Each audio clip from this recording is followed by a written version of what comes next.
Bang Juma udah banyak ketawa aku bikin. Kasih aku koin. Oke teman-teman, kasih Bu Darni koin teman-teman yang di bawah, kirimkan dulu saudara begitu. kita biar beliau terhibur. Jadi Bang Juma, Satu kalau mawar satu orang, silakan. 4.000 orang satu mawar satu orang. Ayo. Oh Bang Juma, kalau dinaikkan pun yang ahli profesor kemari Bang Juma, KO juga. Tetap juga begitu nanti jawabannya pusing Bang juga Juma. dia. Pasti pusing juga. Bukan pusing, Tapi memang begitu jawabannya Bang Juma. Walaupun dari ahli teologi dia udah tamat profesor sarjana ini, master es campur es teler, entah apapun itu, tetap juga ini jawabannya Bang Juma. Masya Allah. Karena itu yang kami pelajari loh. Gak mungkin lah kan, masa Tuhan itu mau dibangkitkan lagi dagingnya yang di bumi, sementara dia sekarang berkuasa di surga loh Bang Juma. Berarti kemanusiaannya nggak lagi ada itu loh Bang Juma. Loh, itu nggak dicari-cari lagi. Itu udah selesai. Kok bisa gitu? Kenapa dihilangkan anaknya orang? Gimana sih? Maria juga, Bunda Maria yang kudus itu juga nggak mencari lagi. Dia juga nanti sudah mengetahui akan apa dia jadi. Memang kan masih ada Bang Juma. Kan masih ada anak-anaknya yang lain Bang Juma. Dia selain dari Yesus. Anak-anak ini anak sulung ini, anak sulung. Taunya si Maria itu, dia anaknya itu hanya dipakai Tuhan untuk melahirkan Maria, untuk melahirkan Yesus. Iya, Juru selamat. tapi kan yang terangkat ke langit itu bukan kemanusiaan, berarti dia masih cari anaknya yang manusia ini. Enggak, tapi udah gini aja, capek kali aku Bang Juma. Jadi yang kami pelajari Bang Juma, sekarang kami tinggal menunggu kedatangan Yesus itu. Nah, jadi nanti kalau aku hidup di dalam Kristus, hidupku di dalam Kristus di dalam dunia ini, maka dia akan datang. Itulah yang akan diangkatlah aku. Kalau memang aku hidup dalam Kristus, keilahian atau kemanusiaan. Ya, di situ kan anak manusianya, ya raja dari segala raja dia. Yang raja di atas segala raja ini manusia atau anak manusia gelarnya dibuat. Tapi di dalam manusia ayat. Betulan atau tidak? Anak manusia tetapi di dalam tubuh kemuliaan loh Bang Juma. Dia manusia atau bukan? Enggak lagi dong manusia, dia tubuh kemuliaan. Itu dia, makanya kemanusiaannya masih ada di bumi berarti. Untuk apa Bang Juma mencari itu lagi coba? Untuk mempertanggungjawabkan dosa-dosa yang ditanggungnya. Enggak lagi loh Bang Juma, enggak ada lagi tuh. Menanggung dosa aku sendiri nanti. Aku kan sudah ditebusnya. Tunggu, gini. Dia kan sudah menebus aku dari awal dengan cuma-cuma. Udah. Nah sekarang aku sudah tinggal enak sebenarnya, karena aku sudah ditebusnya dengan harga yang cuma-cuma. Tapi kemanusiaan Yesus nggak ada dia papain itu Bang Juma, nggak ada. Di dunia aja dia mati terkutuk, apalagi di neraka. Gimana sih Bu? Itu karena nggak tahu Bang Juma arah pelajaran itu kemana. Kok jadi saya nggak tahu? Di dunia aja dia mati terkutuk, gimana nanti di neraka dia? Nggak ada lagi dia dimasukkan ke neraka karena dosanya nggak ada. Dia kan dosa itu kemana? Perginya dia kan nanggung dosa itu. Dosa itu manusia pribadi lepas pribadi yang menanggungnya. Itu awalnya dia mati terkutuk tembus dosa. Ibaratnya gini Bang Juma. Habis perkara penebusan dosa di situ, tinggal penghakiman.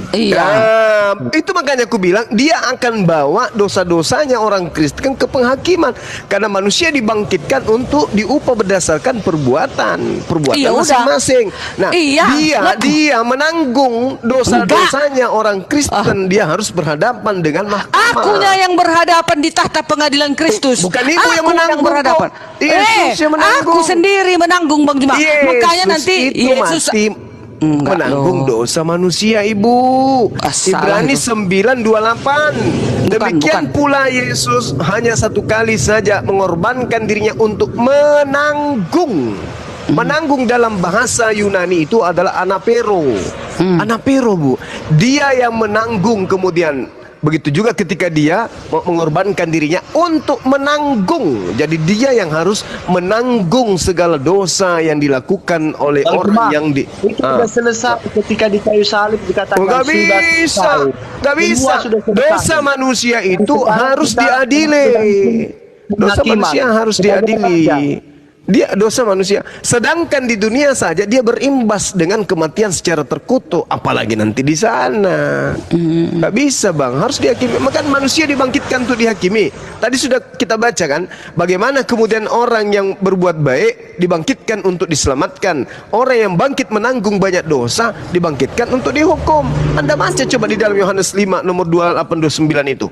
Manusia akan dibangkitkan dengan manusia yang punya kebaikan dibangkitkan untuk diberi kebahagiaan. Orang yang berbuat kemudian dosa, menanggung banyak dosa, dibangkitkan untuk kemudian dihukum di neraka. Kemanusiaan Yesus ini nggak usah bersedih. Tuhan kalian tetap ada kok. Ini cuman kemanusiaannya aja, gitu loh. Ini ayatnya Bang Juma. 1 Tesalonika 4 ayat 16. Sebab pada waktu tanda diberi, yaitu pada waktu penghulu malaikat berseru dan sangkakala Allah berbunyi, maka Tuhan sendiri akan turun dari surga dan mereka yang mati dalam Kristus akan lebih dahulu bangkit. Nah, jadi Kristus itu akan datang. Udah akan turun sendiri dari surga. Nggak ada yang lain yang turun. Yang bangkit itu yang mati dalam Kristus. Tapi yang mati dalam dosa gimana? Yang mati dalam dosa itulah yang akan dihakimi, diderami. Gitu dong. Siapa gitu yang mati di dalam dosa di atas tiang salib? Siapa? Oh jangan, bukan itu. Bang Juma bawakan ke situ. Kan dia mati dalam dosa di atas tiang salib itu kan manusia. Bukan. Yesus tak pernah melakukan dosa, Bang Juma. Yesus tak pernah. Oke. Sekarang kita lihat dosanya. Oke ya, boleh ya? Bolehlah. Oke. Di dalam Yohanes 6 nomor 70, coba ibu lihat. Aku yang memilih kalian yang 12, dan satu di antaramu adalah setan. Ngapain dia pilih setan? Maksudnya itu pengkhianat, itulah si Judas. Pengkhianat, tepuk tangan dulu buat ibu. Pengkhianat.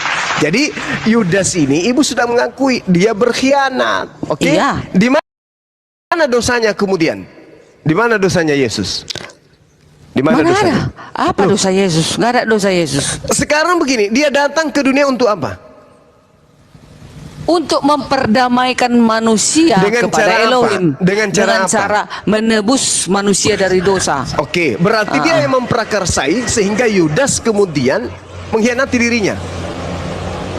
Bukan gitu Bang Juma. Lah, dia sudah mengatakan tadi, aku yang memilih. Tepuk tangan Bu Darni. Koin.